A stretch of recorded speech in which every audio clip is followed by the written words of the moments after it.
नमस्ते रमा दीदी। नमस्ते नमस्ते। आओ कला, बैठो बैठो। क्या चल रहा है दीदी? अरे कुछ नहीं, एएनएम दीदी अंदर हैं, बहू का तीसरा पीएनसी जांच करने आई हैं। अच्छा। हाँ। सब ठीक तो है ना? हाँ हाँ, सब ठीक ठाक है। और कुछ बात होगा तो एएनएम दीदी आके बताएंगी। अच्छा दीदी, कल आपने जो अस्पताल में प्रसव के बारे में जानकारी दी थी, उसके बारे में मैंने भी सोचा। अच्छा। और आपसे उसी के बारे में बात करने आई हूँ। अच्छा है कि तुम इन सब के बारे में सोच रही हो। कोई सवाल है तो पूछो, मैं कोशिश करूंगी जवाब देने की। दीदी, मैं ये सोच रही थी कि ये बात सच है कि हमें प्रसव के दौरान किसी भी परिस्थिति के लिए तैयार रहना चाहिए, लेकिन हमें प्रसव के बाद की तैयारी भी तो करके रखनी चाहिए ना? हाँ हाँ बिल्कुल, माँ और बच्चा दोनों के लिए जरूरी है कि हम प्रसव के बाद की भी तैयारी करके रखें। मैं उन्हीं तैयारियों के बारे में आपसे पूछने आई थी। आपकी बहू के प्रसव के बाद आपने क्या क्या तैयारियां की? सभी परिवार वालों को ये ध्यान रखना चाहिए कि माँ को पूरा पूरा आराम मिले और वो ठीक से खाए। बच्चे के अच्छे स्वास्थ्य के लिए ये जरूरी है कि माँ को पूरा पोषक आहार मिले। आखिर में माँ जब स्वस्थ रहेगी, उसे पोषण मिलेगा, तभी तो बच्चे को भी पोषण मिलेगा और बच्चा भी स्वस्थ होगा। ठीक है दीदी, प्रसव के बाद जो तरल चीजें खानी होती है वही समय से खानी है ना? नहीं कला, प्रसव के बाद केवल तरल चीजें ही नहीं बल्कि ठोस आहार भी लेना चाहिए।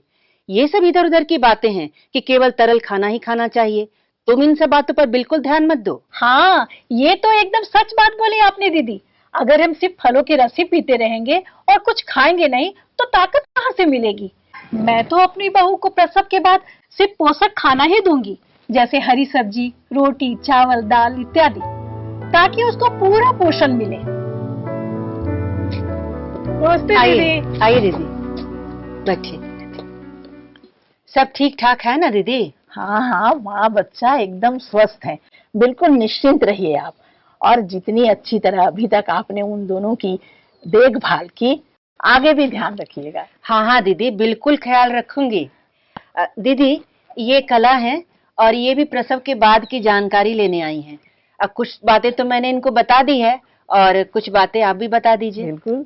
हाँ दीदी, मेरी बहू भी गर्भवती है। कल रमा दीदी ने इसके बारे में मुझे जानकारी दी थी कि बच्चे का जन्म सिर्फ अस्पताल में ही होना चाहिए। हाँ, आप मुझसे संपर्क में रहना, साथ में पंजीकरण भी करा लेना। उसी के साथ हम पहली एएनसी जांच भी कर लेंगे। अच्छा दीदी, ये प्रसव के बाद की जांच में क्या करते हैं? प्रसव के दौरान जैसे समय समय पर माँ की जांच जरूरी है, उसी तरह प्रसव के बाद भी जांच होना जरूरी है। अच्छा, ताकि कोई खतरे की संभावना हो तो परिवार वाले पहले से ही तैयार रहे। हाँ, प्रसव के बाद ये जरूरी है कि माँ और बच्चे की कम से कम 4 बार जांच होनी चाहिए। पहली जांच अस्पताल में प्रसव के तुरंत बाद 24 घंटे के अंदर, दूसरी जांच प्रसव के तीसरे दिन, अगली जांच प्रसव के 7वें दिन और आखिरी जांच प्रसव के 6 हफ्ते के बाद। दीदी, क्या ये जरूरी है कि ये जांच इन्हीं दिनों पे की जाए? हाँ, ये जरूरी है कि ये 4 जांच इन्हीं दिनों पर हो। मैं बताती हूँ कि ये जांच क्यों जरूरी है। पहली जांच अस्पताल में डॉक्टर करते हैं, साथ में सहिया या एएनएम होती है। इस जांच में इस बात का ख्याल रखा जाता है कि माँ के शरीर से ज्यादा खून का बहाव तो नहीं हो रहा है या उन्हें ज्यादा दर्द तो नहीं है। माँ के साथ बच्चे की भी जांच होती है, जैसे बच्चा ठीक से सांस तो ले रहा है, बच्चे को दूध पीने में कोई परेशानी तो नहीं हो रही है, और इसी दौरान बच्चे को पहला टीका भी लगाया जाता है। और दूसरी जांच प्रसव के तीसरे दिन होता है। इस जांच में भी ये देखा जाता है कि माँ को कोई परेशानी तो नहीं है, माँ अपने बच्चे को ठीक ढंग से स्तनपान करा रही है कि नहीं। इस जांच में बच्चे की नाभि का भी विशेष ख्याल रखा जाता है कि नाभि ठीक से सूख रहा है या नहीं, उसमें कोई पस तो नहीं है। अक्सर लोग की घरेलू नुस्खों में पड़कर नाभि पर तेल या कुछ लगा देते हैं, लेकिन ऐसा कभी नहीं करना चाहिए।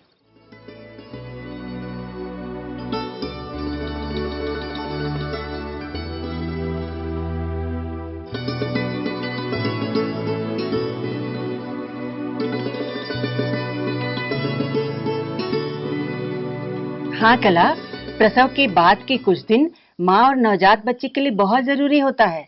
इस समय उनका खास ख्याल रखना पड़ता है। इस वक्त कभी भी कुछ भी समस्या आए तो घबराना नहीं चाहिए, बस अपनी सहिया दीदी या एएनएम दीदी से संपर्क करना चाहिए। बिल्कुल समझ रहे। एक बात और कला, इधर उधर की कही सुनी बातों पर बिल्कुल भी ध्यान नहीं देना चाहिए, इससे माँ और बच्चे दोनों को परेशानी हो सकती है। ठीक है दीदी, मैं इन सब का ध्यान रखूंगी। तीसरी जांच प्रसव के बाद 7वें दिन पर होती है। इसमें परिवार नियोजन के तरीकों के बारे में बताया जाता है कि एक परिवार अपने जरूरत के हिसाब से परिवार नियोजन का कौन सा तरीका अपना सकते हैं। और हाँ, प्रसव के दौरान माँ के शरीर से बहुत सा खून बह जाता है, इसलिए प्रसव के बाद माँ को कम से कम 6 महीने तक आयरन की गोली लेनी चाहिए। इससे उसका शरीर जल्दी स्वस्थ होता है और उसे ताकत भी मिलती है। आप ये गोलियां सहिया के पास से ले सकती हैं। अच्छा दीदी, और चौथी जांच? चौथी जांच प्रसव के 6 हफ्ते के बाद होती है। इसमें ये बताया जाता है कि माँ को अपने बच्चे को 6 महीने तक अपना ही दूध पिलाना चाहिए, पानी तक भी नहीं। माँ के दूध में सभी तरह के पोषक तत्व होते हैं जो बच्चे को खतरनाक बीमारियों से लड़ने की ताकत देता है। इसीलिए 6 महीने के बाद माँ के दूध के साथ साथ ठोस पदार्थ भी मिक्स कर खिलाना चाहिए।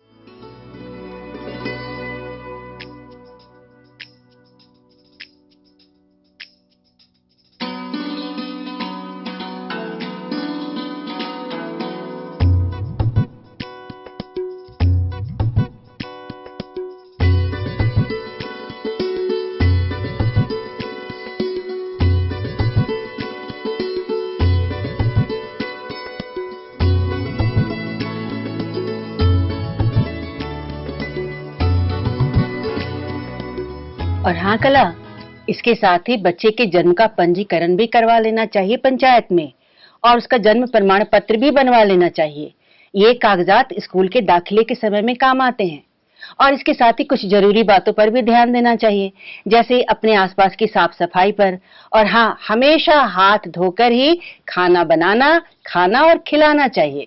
और हाँ, इस दौरान अगर बच्चे को कुछ भी हो तो तुरंत सहिया दीदी या एएनएम दीदी से संपर्क करना चाहिए। हाँ दीदी, हम सभी को इन छोटी छोटी बातों पर ध्यान देना चाहिए, क्योंकि अक्सर ये छोटी बातें बड़े खतरे का कारण बन जाती है, और वो भी सिर्फ हमारी लापरवाही के कारण। अगर कोई भी समस्या हो तो हमारी एएनएम दीदी है ना, तुरंत इनसे संपर्क करना, ठीक है ना? दीदी, मैं थोड़ी और निश्चिंत हो गई बहू को लेकर। इतनी जानकारी जो मिल रही है कि मैं पहले से ही तैयारी करके रखूंगी। अरे वाह कला, तुम तो दादी नंबर 1 बनने वाली हो। बच्चे के आने की ऐसी तैयारी और उसका स्वागत तो हम सभी को मिलकर करना चाहिए। और नहीं तो क्या दीदी, मैं तो चाहती हूँ जिस तरह से आप दोनों ने मुझे जानकारी दी है, उसी तरह मैं किसी और को जानकारी दूं और उनकी मदद कर सकूं। ठीक है, अब मैं चलती हूँ। ठीक, कुछ दिन के बाद फिर आऊंगी। नमस्ते दीदी। नमस्ते।